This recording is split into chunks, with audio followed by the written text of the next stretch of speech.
with the bath leads.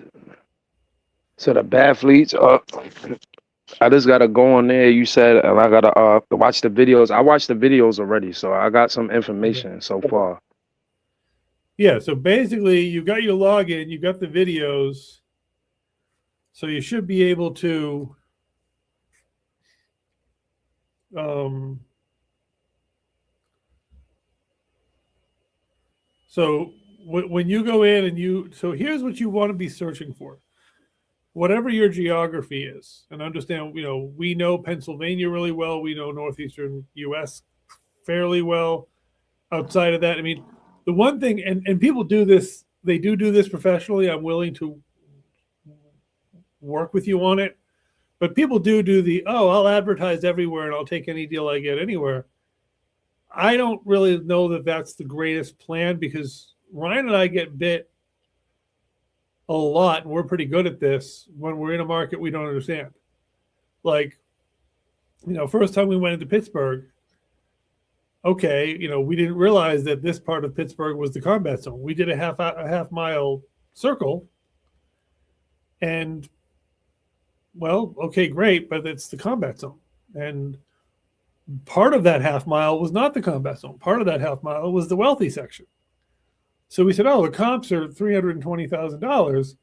Well, it turns out we're in the other part where the finished value is $120,000, because it's not the great part of Pittsburgh.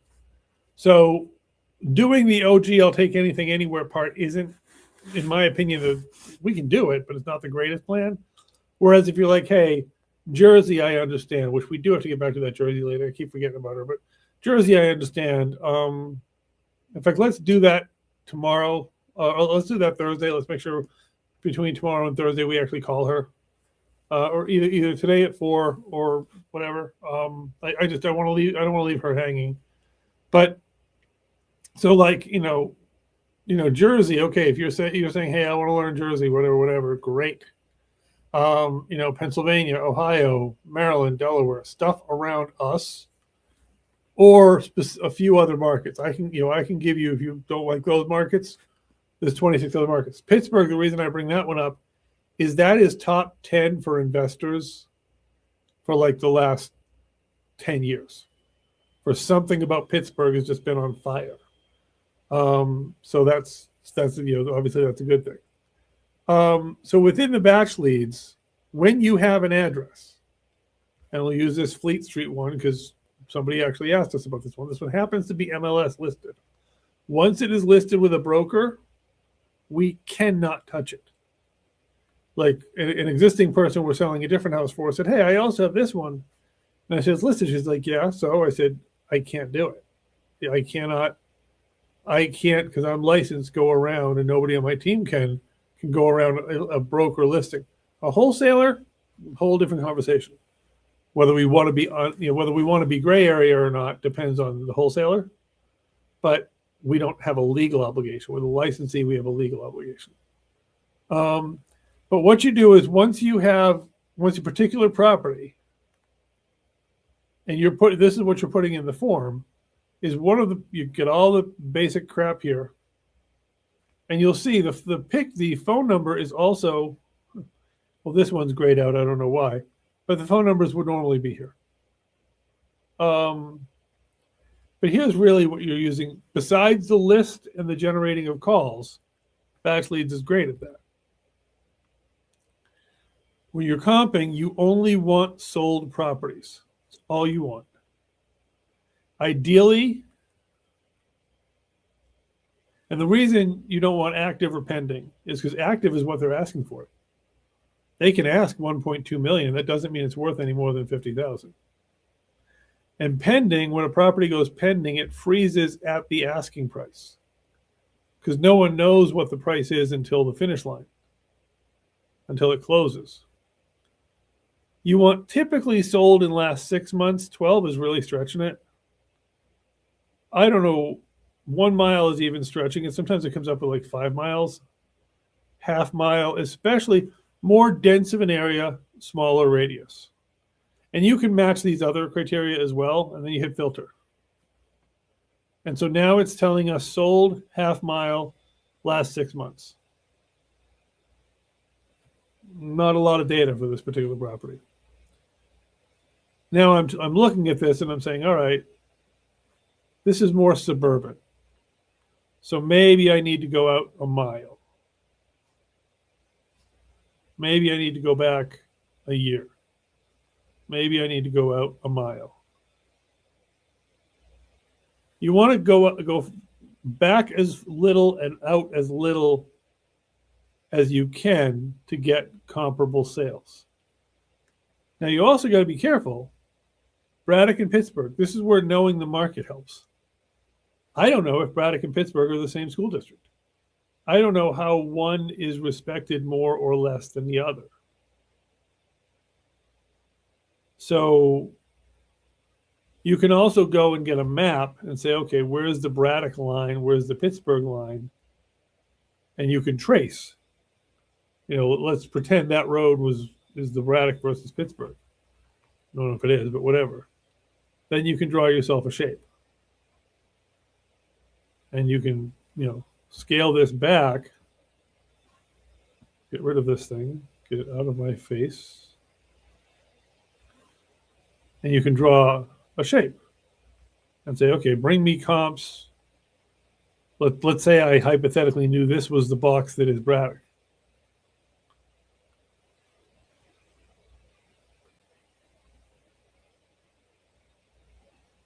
And now it's bringing me deals in that box,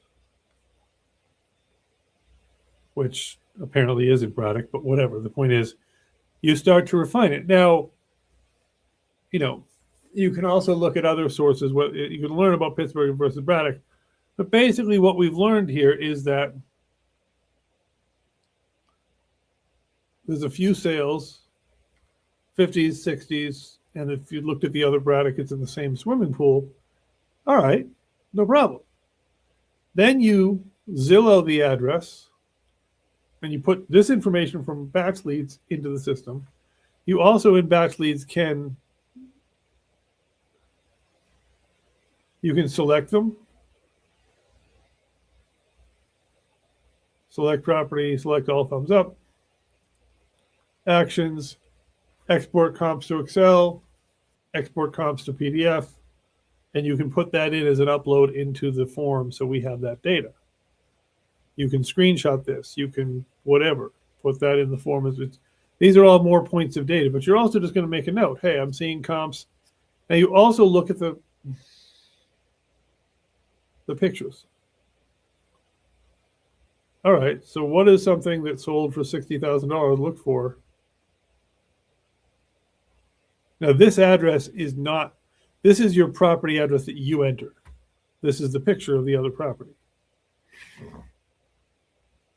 And you look and you say, oh, okay, so it's nice, dated, lived in. All right. 2-bedroom, 1-bath. You also look at things like square footage. We're a couple hundred square feet bigger, which usually doesn't matter, but you only got 1,000 square feet. So we're 10, 15% bigger. And it's sold for 63, and ours is at 56. Now ours has a crap load of pictures too. So if you look at the pictures on ours is freaking gorgeous. And she has it listed. She's not selling at this price. So you're collecting all this information so you can put it in the form we can discuss it. You're also going to Zillow the property. And you're going to include the Zillow link on it. You're going to Google the property. And you can put the Google link in. You can Google Maps it, collecting all the different data into the form so we can make a decision. This also tells us, and Batch Leads would tell us, that she bought it for $21,000 from an auction. And we can even find out when she bought it by going to Batch Leads, and we can see price, ARV, spread, date. So she bought it 8/11/2025. So she bought it very much not long ago.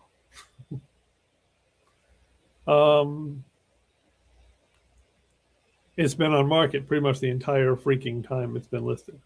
It is active. It's active. We aren't touching it anyway, whatever. But now we understand she bought it.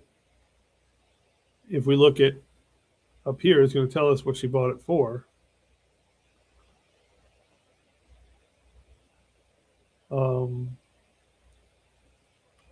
Estimated value. Obviously, last sale price has got to be wrong. There's no way she paid $210,000. That was a data entry mistake because Zillow says $21,000. So you always take data with a grain of salt, basically. Or it wasn't Zillow, it was the other one. Somewhere else said that.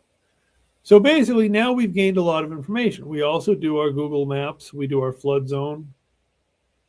So Google Maps is simply literally either look for Google Maps. He said last sale price of $21,000. You either look for Google Maps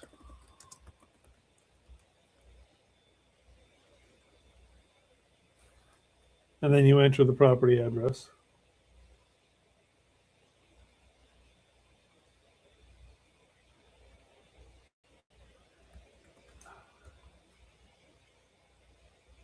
It'll probably help if I actually copy the address.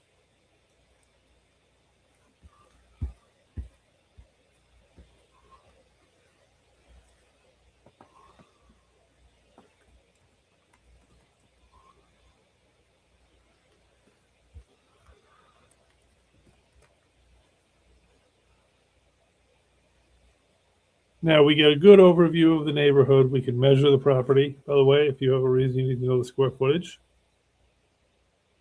Very difficult with row homes to figure exactly where the lines are. But if you right click on Google Maps, you can go to measure distance. And now I can measure. It's 45 feet this way.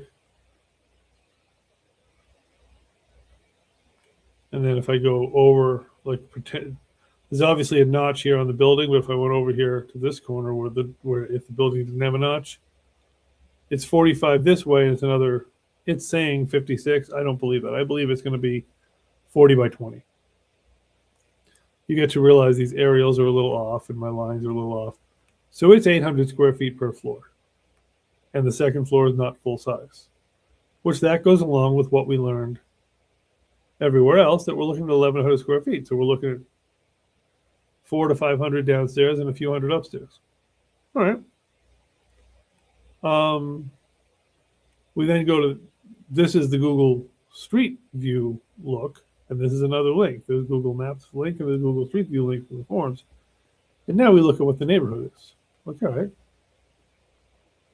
Some deferred maintenance here. You know, the neighborhood is not perfectly maintained shape. The neighborhood is it's not bad. It's not gorgeous. So it's definitely a middle-class neighborhood. I go a lot off. Now, I would normally go down here and I would try to get a look at the roof. But it's a flat roof. I can't see crap. I go a little bit off. What am I looking at for cars? All right, I'm looking for late model, but not new.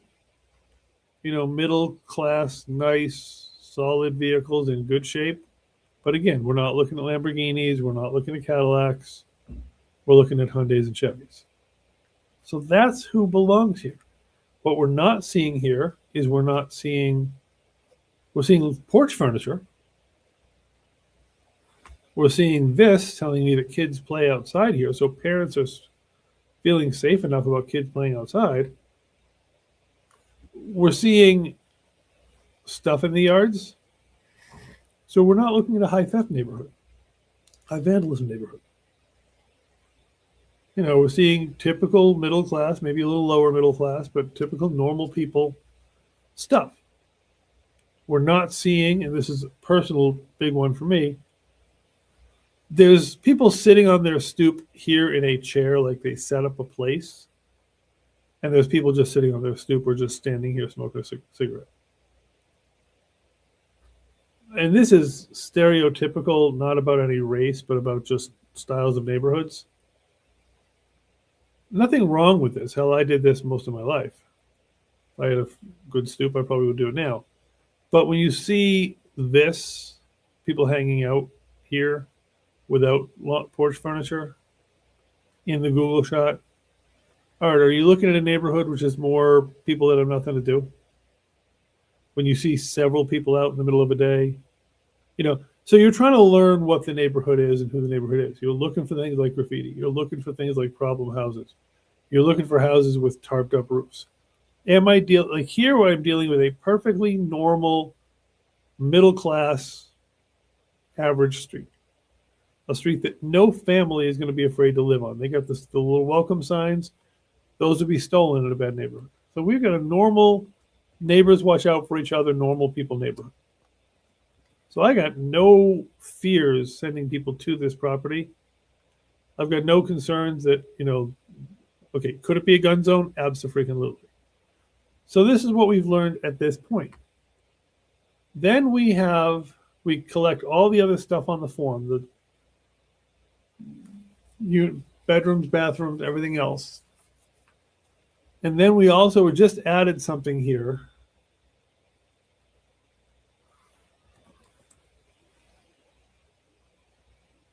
And I will send this link around. We're still testing it a little bit, but I will send this link around once we're done testing it. Called Complete H4H GPT. And with this, I'm going to say, I'm going to have it give.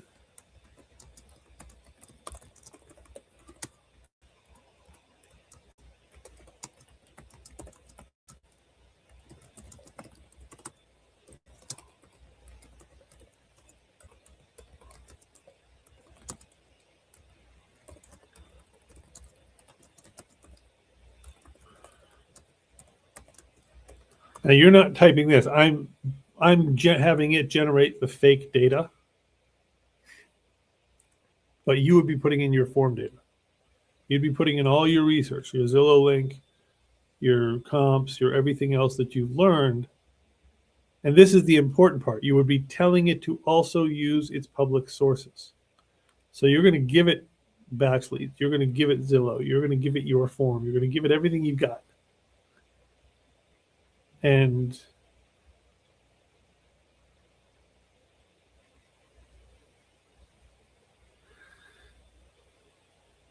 then you're going to paste this, which is basically your form content, and you're going to upload everything else. You can give it whatever you got. Upload PDFs, upload Zillows, upload whatever's.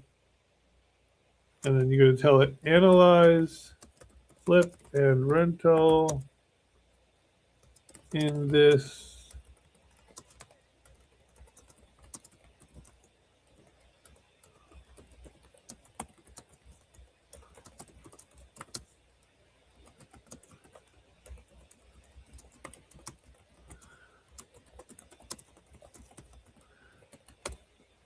and you're telling it to use this and use whatever information it can generate, whatever resources it can Google, I guess, for lack of a better term. And here it immediately stops off, normal, stress plus, all. I'll teach you those later, but for right now, we're going to do all.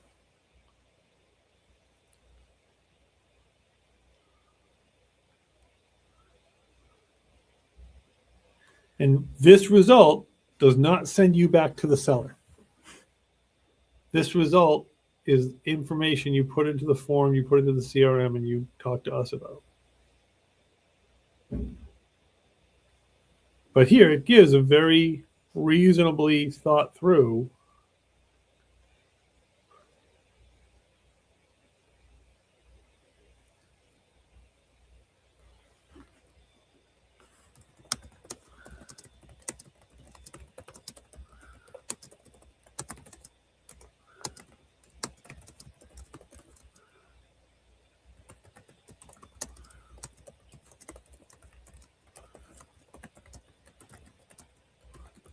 See, it should have also asked me repair estimates and other things. And it should be saying my Zillow research, my whatever research, my whatever research.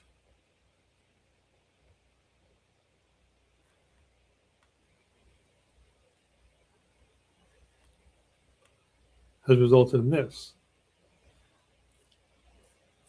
So it's saying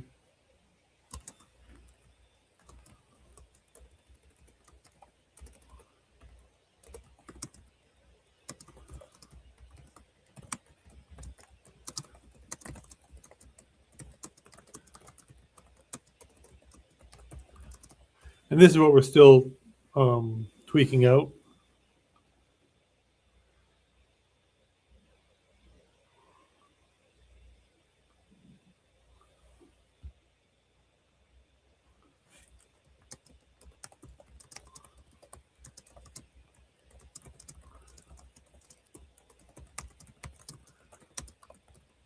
So it's now telling me my prompt is a little off. My prompt didn't ask it to use outside information.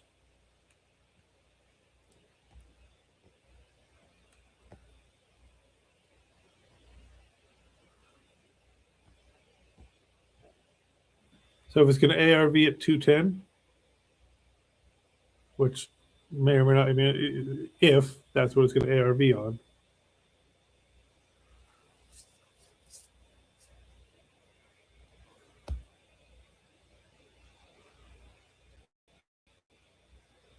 And so it's giving max allowable offer. It's still messing up the formula. I still have to work on the prompt a little bit.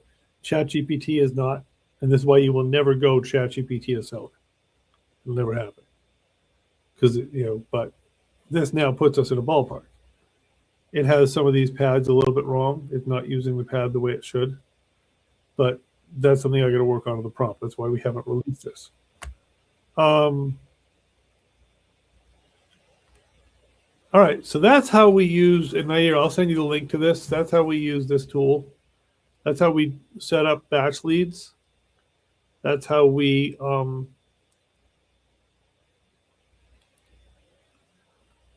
set up batch leads. That's how we do the research with Zillow and Google Maps and whatever. And that's also how we use the coming soon, not quite ready for prime time, all-in-one ChatGPT tool that we're building. Now you take all of that and you put it into your forms.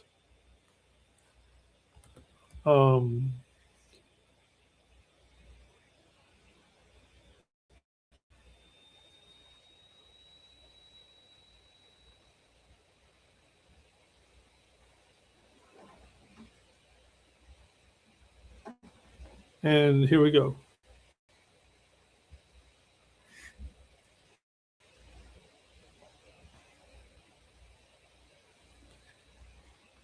And this is you guys should store this link. I've sent you this before. This has all of our logins and all of our whatever and our scripts and everything else. And here is our wholesale seller form.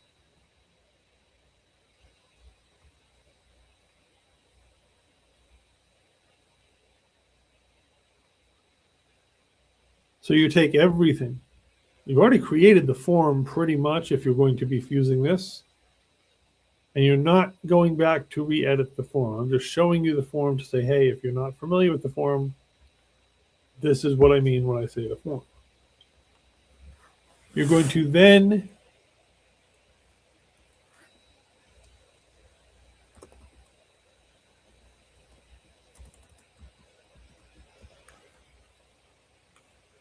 oh crap.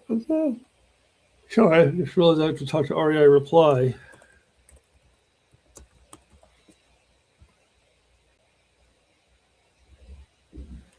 Would really help if I was looking at the right email address.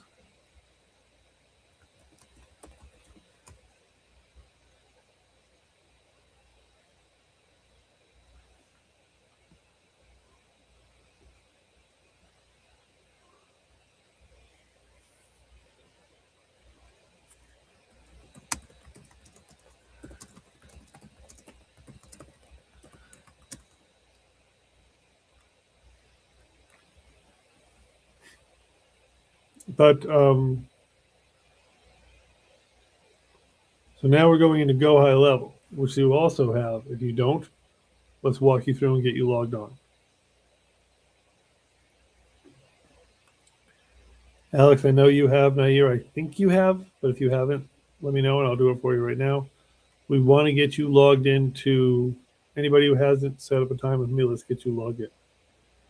When you're in here, your link may or may not take you directly to the REI homepage. Yeah, I don't have it. You and I did this on Sunday, didn't we? No, we ain't do this on Sunday. You ain't have the time. You remember you had to do something with the cat?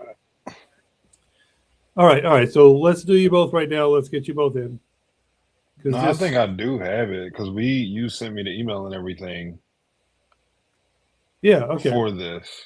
Yeah. Yeah, so have you logged in? Yes. I made a Okay. whole login and everything. All right. So Alex, we'll do this while you're here. But under opportunities, when you fill out a form, it becomes an opportunity. You can also, when this thing finally gets there, you can also add an opportunity. So you don't even have to use the form. You can just come in here and do everything in here. Um, and then, and Alex, are you in front of your computer? Because you've got to be on a computer to do this software. Being on your, I mean, very little of this is really the I'm only thing gonna that's get on the computer now. okay. Yeah, the only thing of this that's phone capable is maybe pulling up batch leads and dialing from it. That's the only. Everything else is really screens are too small on phones. It just is. But you have all of the questions here that are in the form. So whatever questions we didn't answer before, we can answer them now. You can also book and update an appointment. You can do tasks. You always do notes. Anytime you um, talk to a lead, do some more research, you're putting it in here in this contact details, opportunity details silo. And you're also putting, hey, in notes, hey, we learned this on this date, spoke to this person, did this thing, and here's the information. So it's in both places. It's in the opportunity, the details, it's in notes. You could also upload files and stuff. Those are fun. And you can click into this two different ways. You can click the big click, which does this, or you can do what I call the little click, which opens it up to full screen. I like the little click better. I like the way this is set up better. I can see the upload of documents. I can see all the other crap. And then when you feel you have, we'll go back to opportunities for a second.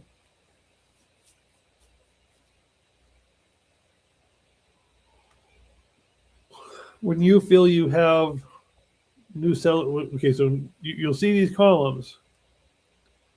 New seller lead, you filled it all in, but you haven't contacted them, so it's still back in new seller lead. When you contacted them, boom, there's contacted. So move these forward in the columns, but check with me first so I make sure. Probably for now, I'll move them forward in the columns and say, hey, I think I'm ready to move this one forward in the columns. This follows the whole life cycle of the deal. And it will eventually have little triggers in it that tell us what's missing and whatever. But right now, it's still very simple. All right, now Nair, or rather, Alex, are you ready? I'm going to try to get you my staff set up here. Yeah, I'm on a laptop Yeah. right now, waiting for it to come on.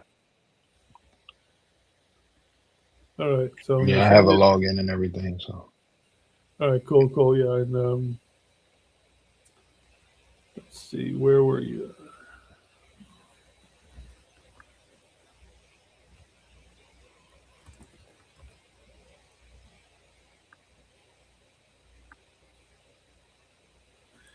All right, so let me match just so you don't get confused. I'll create one here because you're right. I'm sorry. I thought we did this. Apparently you're not in here yet. All right, so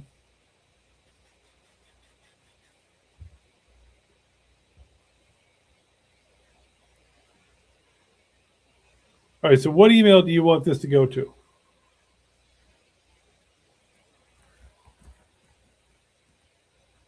The ABUTTA.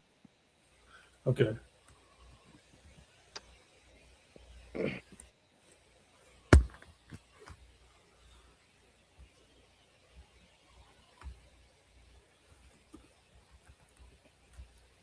A about a what? 76 at Gmail. Yeah, at Gmail.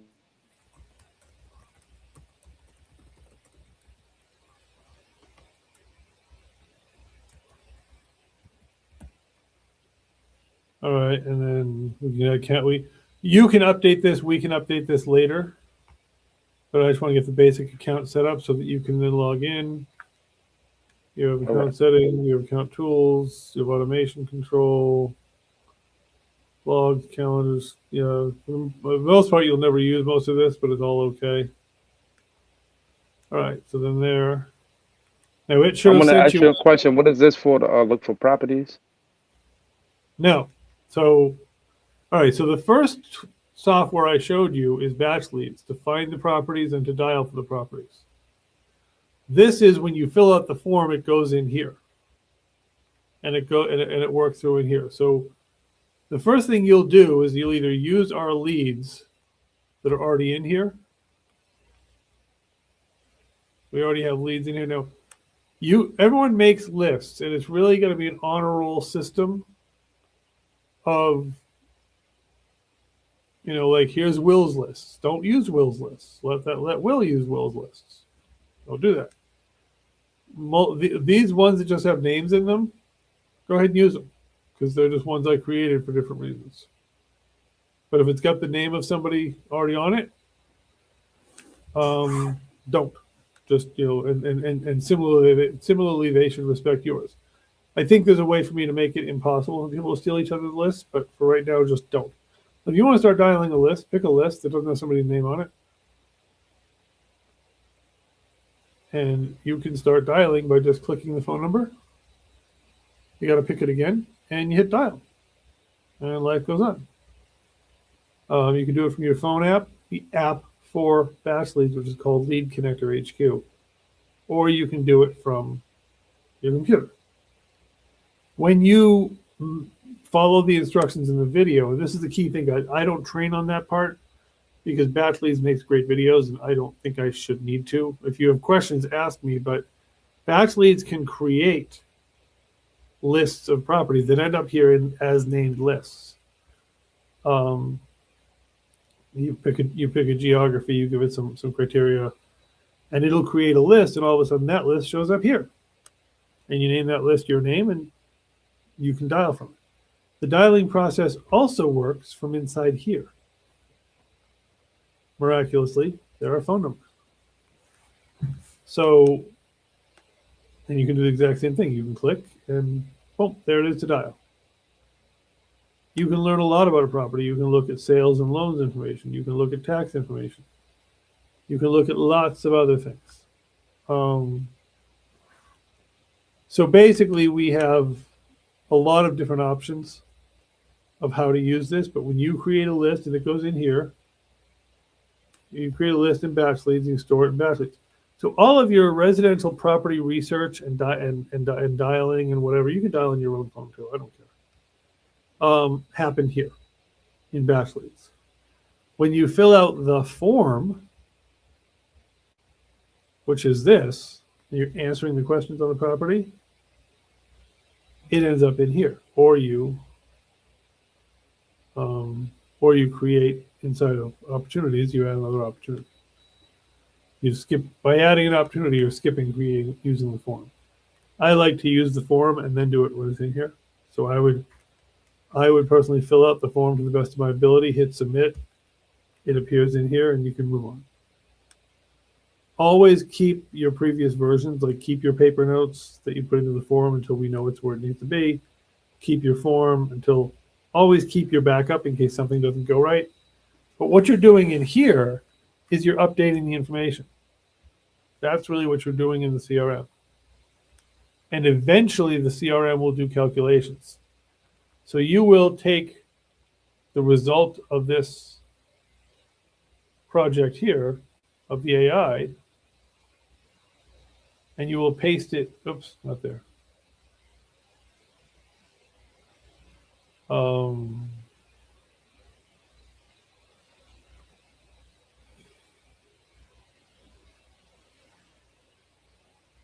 And you will paste it, you will add it to notes.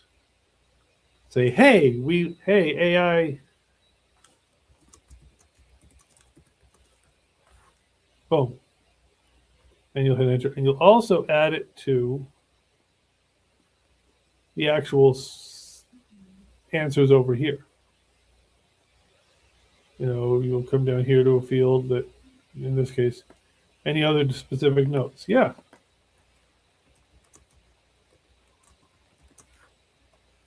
Well, so now we've updated it in two places. We've updated the notes and we've updated the actual answers. And that's the reason for this, is when you gain more, you've done your form, but you only had a few pieces of information. Now, more information.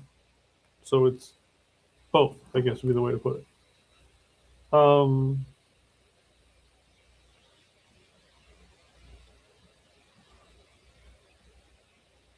And so we've now looked at how to use batch leads. If you have any questions, guys, it's a good time to jump in. How to use the form to enter the basic information and what to do when you get more information coming into the opportunity section. And then when you feel you've collected enough, it's almost never all, but enough. Okay, so at any point you can reach out to us and say, hey guys, as soon as it goes in the system, as soon as you fill out the form, hey guys, I just created a new property lead, filled out the form, here's the address, here's the seller, go ahead and take a look. It should also send us an email for everyone every time the form is used. Or, hey guys, I just updated this property. Why don't you, with this information, why don't you go take a look?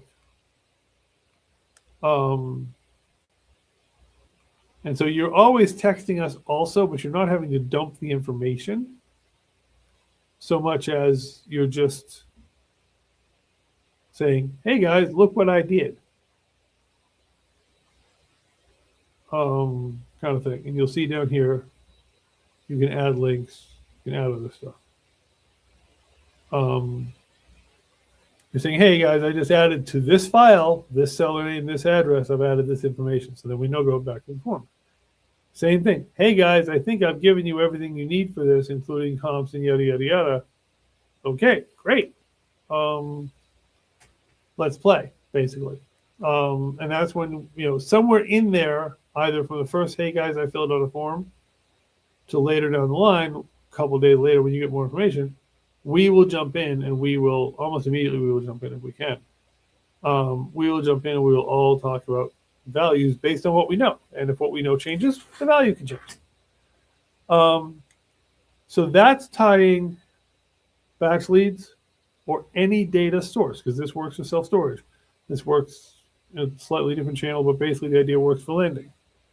So on and so forth. So so you go from raw data to called data to a form filled out to in the CRM adding more information until we can all make a decision on the property. Does that make sense?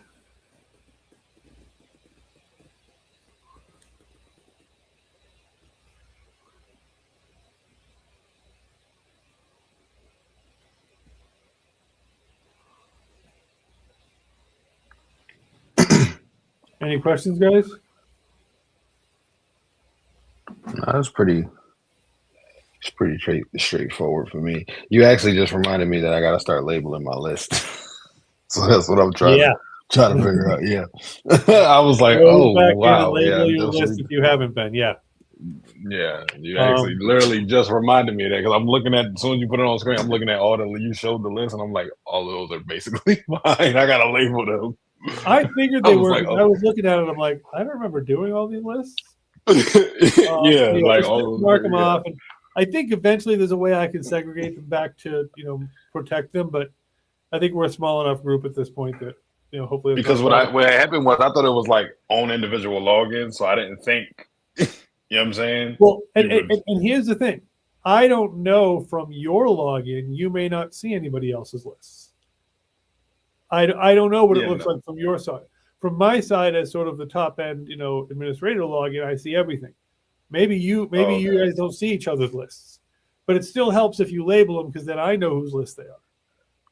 Got you.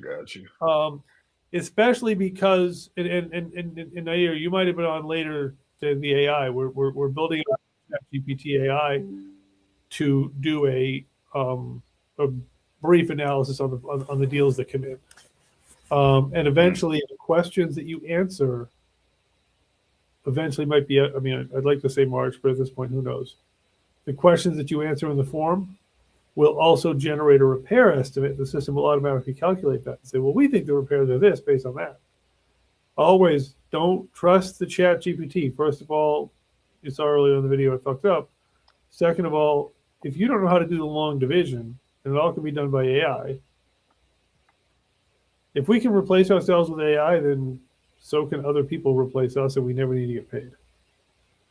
So you always, I'm doing a self-storage offer likely the next few hours, and the AI looked great, and the manual evaluator looked great, and the instinct of myself, my partner, and our mentor looked great. Okay, now we have all of it agreeing. But in the previous version, the AI looked great, but the physical evaluator didn't look great because there was something wrong in the prompt. AIs are only as good as their information. So what I'm saying is you never trust the computer. To err is human, but to totally fuck things up requires a processor. Yeah, so go in and label your things. Also, now, Alex, did you get the email to get logged in to the CRM?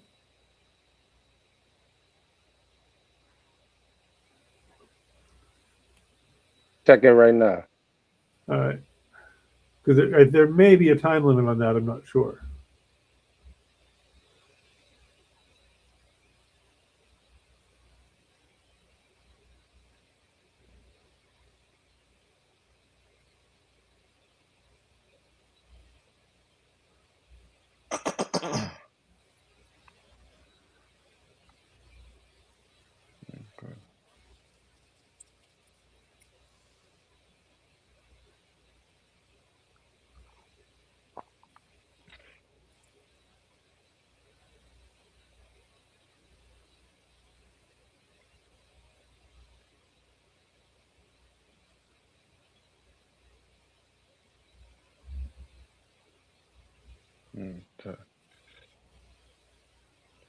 Trying to figure out, I gotta relabel this one. So basically, I can see everybody's list. I'm looking now. Okay. All right. So then Yeah. And that may be, I'll have to ask Batch, because that may be something I can control. But have you logged into Go High Level? That's the one I wanted to make sure. Yeah, the CRM. Yeah, I have it. Okay. Yep. Oh, okay. Cool. Yeah, I got it. It says click here to log in. Yep. So go ahead and do that because there may be a timer on it of some kind. I just want to make sure when we're on this call that you're logged in and you're done. All right.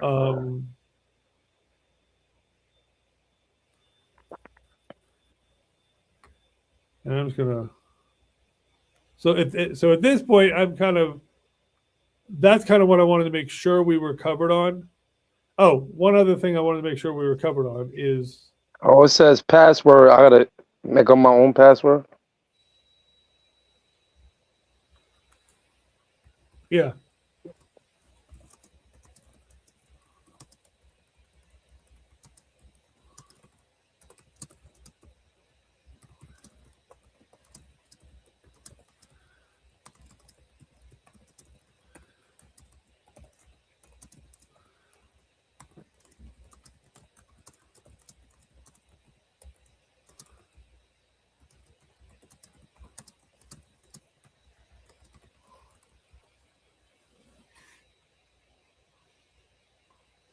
Yeah, no reason for me or anyone else on this call to know your own password. Now, we are also going to we finally are getting the AI dialer. It's functional. There's a disconnect on their end, and I had a family emergency yesterday. So tomorrow I'm meeting with them and saying, hey, talk to me about AI dialer. And by the way, I'm probably doing the class. I'm probably doing a double class on Thursday. I don't know that I'm going to be around tomorrow because I do have a doctor's appointment at 11:30. So I might be back by like 1 and I can see who's around, but I might just do a double class on Thursday. So the AI dialer it was actually an AI voice dialer, does not replace what you guys are doing. However, it's alongside of. However, if anybody wants to contribute to Autodot, an actual AI voice dialer or human voice dialer, let me know. Also, the data that we'll be feeding the AI dialer is special data we've been getting from we will soon be getting from an AI software. And I'll probably be releasing that data over here for you guys to call as well. This is motivated leads with an AI layer on top that says, basically, it double verifies the information. I can't really explain it right now, but basically, a major wholesaler that we're affiliated with uses this data source, and one of their clients wanted to partner with us on buying some data, which is really why I'm not sure I'm releasing it out to you guys or how we're using it yet, because I need to negotiate with that client. But when we do release it, I'm 95% sure we will.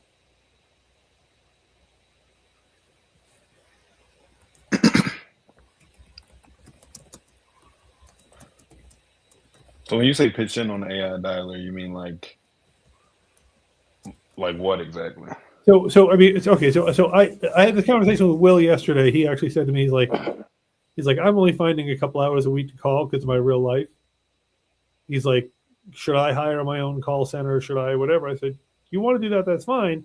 Or you want to chip in because Ryan and I are paying for this AI dialer. This actually a voice machine.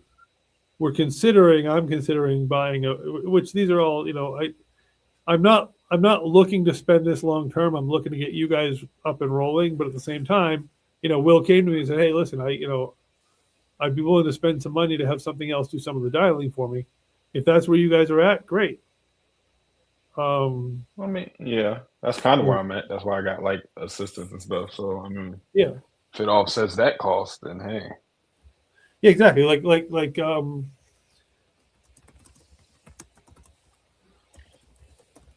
Yeah, so I mean we can all separately talk about that offline. Like we're talking about here, that's fine too. So the AI dialer, we're paying for the base dialer, the base software fee. It's something it bills per minute, but the best I can gather is it's $2 to $3 per connected call, and like 25 cents or 10 cents for every not connected call. So like and then as opposed to a really high quality. A woman I know on Facebook who is very successful in running call centers and as a wholesaler, her dialer human who she's trying to get me to pick up is $2,700 a month. So like, and truthfully, like I don't know whether the AI dialer is going to be as quality, but I can send you the video of the AI dialer doing its thing, and it sounds pretty damn human. So I'm going to try that. I'm like, you know what? I'm willing to spend $300 a month and let the AI dialer dial whatever number of calls that is. And if somebody, Will wants to throw in a couple hundreds, whatever we have, we're like, all right. And the way we would do it, just so you guys understand, is obviously I'm in every piece of pie. But if Will contributes to a certain number of calls, he contributes to calling these discrete names, and those are Will's leads. If you contribute to calling, because I don't know how else to do it, maybe there's a better way. And I'm not saying you guys need to. I'm just offering the option. Nair contributes. It's Nair's list or whatever list Nair and I agree to. That way, it's discrete. We all know who gets credit when it comes through. As soon as that AI dialer collects stuff, information, whatever, it collects all the data. Then it goes over to whoever was involved in that and goes from there. If no one's involved in it, I'm still going to share it out to you guys because I don't want to be on those initial calls. That's kind of where I do better is on the back office, the bigger end of stuff.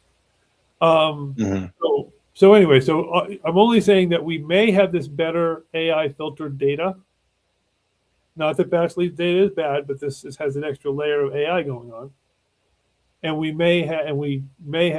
do have opportunities if you guys want to chip in on, getting involved in whatever, on paying for stuff. So, Alex, are you logged into the CRM now? Because I just want to make sure before we, change gears that you're good and you're in, and we can do more training on that. But I want to make sure you're in, basically. Yeah, I logged in. Okay, all right. So basically, did it take you to? Because again, my login is like the top login, so it should take you to where it says REI homepage over here on the left corner.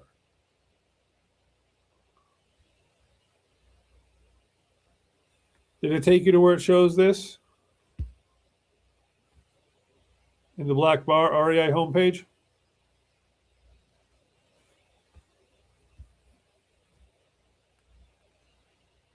If it didn't, just if it brings you in an agency view, which I don't think it does, but if it brings you in here, you need to switch to REI homepage.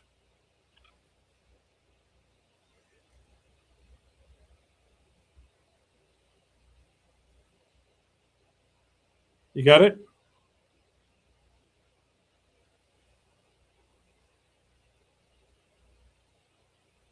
All right. So then if you have any questions on that, check with me. So the last thing I wanted to cover, because I do have a 12:30 training with Connor and Ryan on exactly what we're doing here. I just wanted to kind of break it up to not overwhelm everybody. Is there's another, we are able to, and I know I've mentioned it briefly, but we are able to offer money, as in lending, not your money. But we get paid about 1%, which we split about 50-50 with you guys, between 30 and 50%, depending on how involved you are. 30 and 60 actually, but on debt service coverage ratio money, which is long-term rental landlord properties, fix and flip money, and unsecured credit cards. So those three categories are all things we can make money on. And we make, the unsecured is a little weird. Our commission is a little bit different on there. But then again, the unsecured is easy. They fill out a form and the unsecured company calls them and we never know squat about it. So once we've given a name and number, we really have no involvement. On the other one, we're involved in collecting data and basically being client interface. And we can start that up right away today. So the cranky part about lending is it's only 1%. So $100,000 loan, we're making $1,000, you're getting 500, you're getting 300, 500, 600, whatever. So it's not like, oh my God, money. The flip side is it's not a lot of time because all we're doing is asking questions that we've already been given, entering it into a system, double checking the information, and basically babysitting the client. The transaction coordination job is really all it is. The other good thing about lending is that it sells itself. Money sells itself. Investors always want money. So you simply put out, I have 3 people right now that want DSCR lending information from me. Like that I just, literally they posted on a Facebook forum, I'm looking for DSCR money. And again, same song as this other stuff is I don't want to be that front end of the funnel. The reason I'm willing to share the pie on this one is because you'll be collecting the information and sort of interfacing with the client. I'm double checking it before it goes upstream to the company we all work with. So, you know, you want to know more about that lending, touch base with me. We are direct. So, okay, so I'm direct to the guy who actually works for the hedge fund. We do have a couple other companies we can broker for, which are more like Broadline. They've got like 5 or 6 lenders. But I do most of my stuff with Joe, first of all, because his fees are lower. And second of all, because if we say to people, we work with Joe Scarice, National Private Lender, check them out at creativeburststrategies.com. They look up Joe. I mean, not that any broker is bad, but they look up Joe, and Joe is impeccably connected. Joe's grandfather started his real estate investing fund. And for those who are really geeks about old TV shows, Joe's cousin or uncle cousin, whatever that is Alan Alda from MASH. But that's just kind of cool. But the rest of it is. No, that is actually cool. What the heck? Yeah. It's and real quick, it's funny because when I first met Joe, my business card says MASH, M-A-S-H, Maintaining Assets, one of my companies. And Joe looked at me, he's like, the fuck you have to do with MASH? I'm like, what is it to you? He's like, I'm related to somebody from MASH. And he's short, he's got a huge ass nose, he's bald. I'm like, who, Klinger? He's like, fuck you. Like, how is he? You look nothing like Alan Alda. How can I possibly have guessed that? But anyway, but basically, if you want to talk lending, again, the money's not huge, but if you started doing, 4 or 5 loans a month at $300, $500 a piece, okay, that's rent. That's something. If you start doing bigger loans, because again, it's a percentage of the deal. You loan $1 million, we take 1% of $1 million, maybe a little less, but million's a big number. But 1% of $500,000 is $5,000. So, yeah, so we'll have training on that once I get Joe's, because Joe's moving companies. Once he's settled in the new company, we'll have more training on that. Probably after Wednesday the 11th, because next Wednesday I'm meeting with Joe about. I've been set up in this for a few months, but I haven't used it. And so anyway, all right. Any questions, guys? No, not on my end. All right, I'm going to jump over the other call. Alex, you good? You got any other questions? No. All right, yeah. So I'm going to jump to the other call. I'm busy from about 1 to 2, and I'll check back with you guys after that. Okay. All right, bye.